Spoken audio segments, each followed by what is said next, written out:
This is Frater Wimser with a very fun tarot spread. This is the tarot spread for people that like to do jigsaw puzzles, because that's all it really is.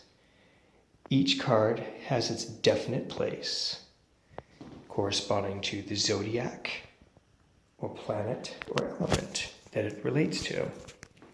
Starting at the very center with the sun and the figure of the zodiac, the figure of the hexagram representing the 7 planets.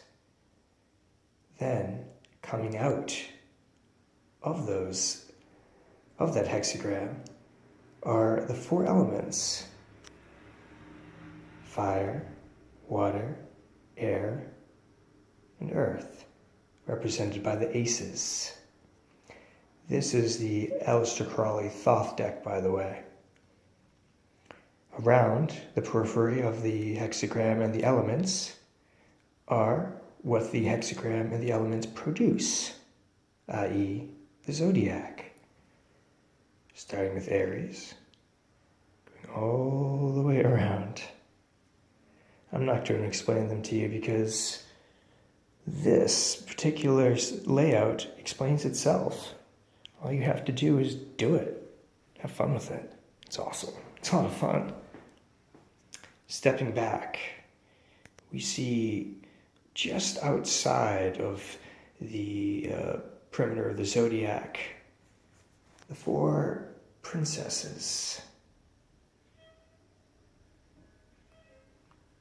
These are human. They're also what we can think of as guardians. They are the manifestation of the aces within the zodiac, but now they are without in the world of the elements. Thus, their head is facing up towards the sun in the zodiac. Their feet, or the bottom of the cards, are facing the elements. And then the other court cards, also placed in elemental correspondence positions.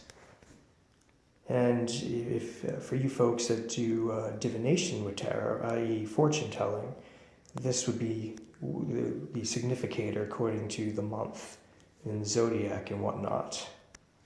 And they also have a story to tell, which I highly advise you to lay this layout out so you can see the story for yourself, because I'm not gonna tell you.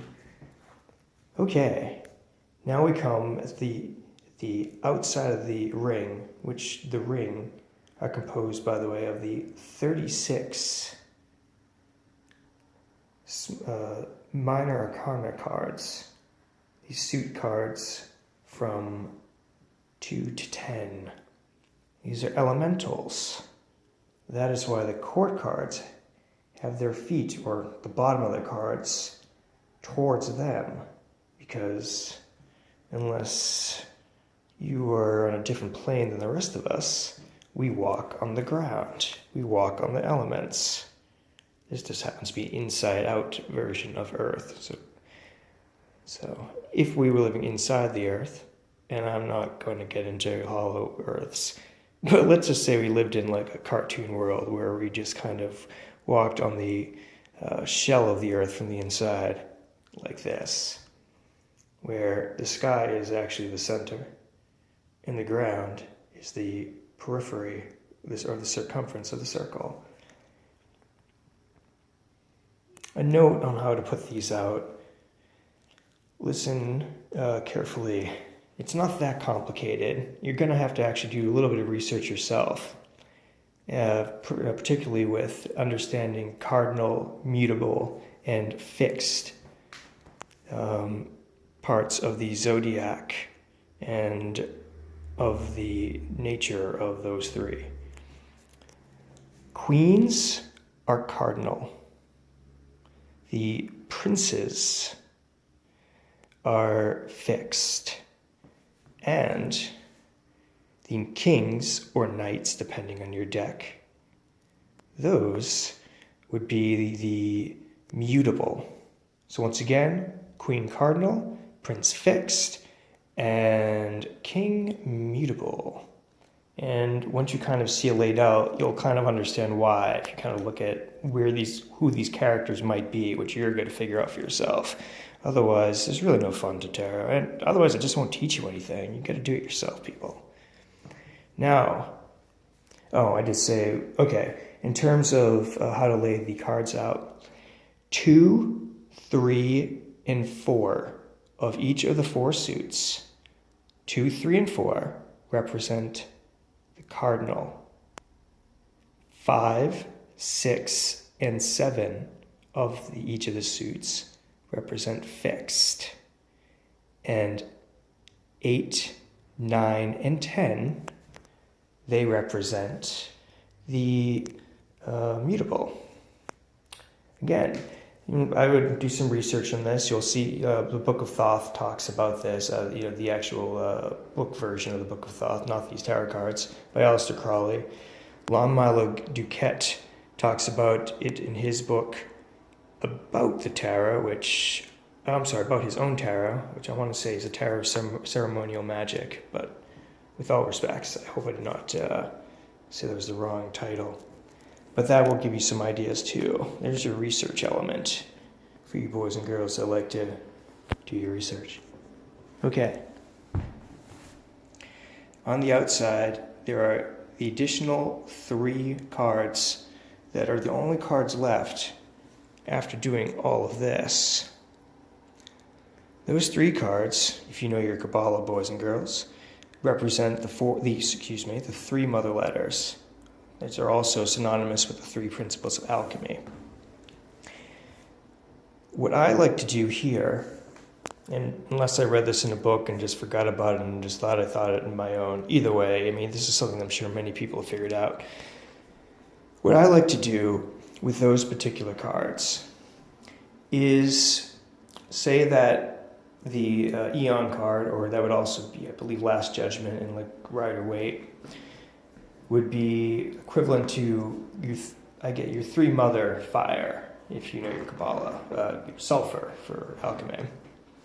And then the Fool, that would have to be Mercury, or that's your mutable element. And lastly, the Hanged Man is water, and also fixed. So kind of figure out where those belong. But what I do is, wherever we are now in the zodiac, and now I'm kind of walking around to where we are now. Now, this is where we are now. We're in Aquarius. Okay? Represented by the star card. Also, the Hebrew letter Tzadi is correctly attributed to the sign of the zodiac for Aquarius. I'm not going to get into if it's attributed to that card or not, because that would cause some arguments. But this is where we are now. We are in Aquarius. We're probably sort of between these 2 cards here, the 5 of Swords and the 6 of Swords, in terms of the actual date. So, because that's where we are on the date, I have affixed my my other trump here, the Hanged Man, which, by the way, you notice his feet are touching the elements, but on the other side, because he represents one of the 3 forces of God.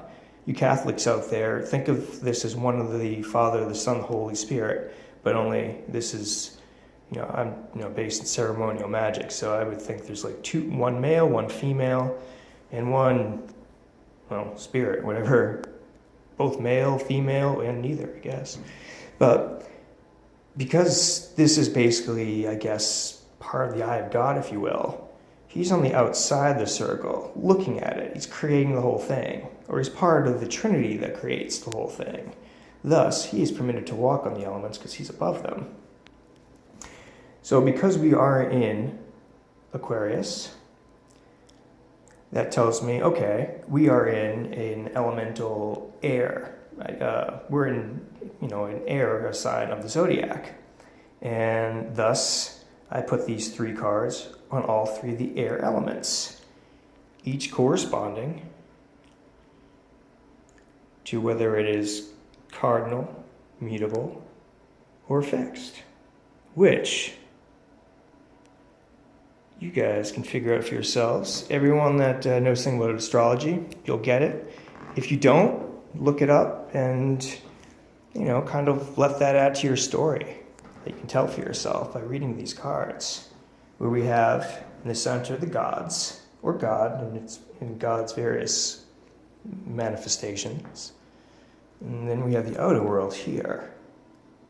So, God's on the inner circle, man on the outer circle. I highly advise you guys to try this out. This spread is, it's kind of a lot of fun if you're like a tarot nerd, I guess, but it's very rewarding. It will teach you things. You will notice things and be like, whoa, this is really cool, or wow, I never really thought of it this way. That makes sense. Whatever it is, even if you decide you don't like it, try it out. It is such a rewarding experience. And, I'm going to give a close-up of the sun just for the hell of it as I sign out. This is Whimser of Whimser.com, and I hope you've enjoyed this video.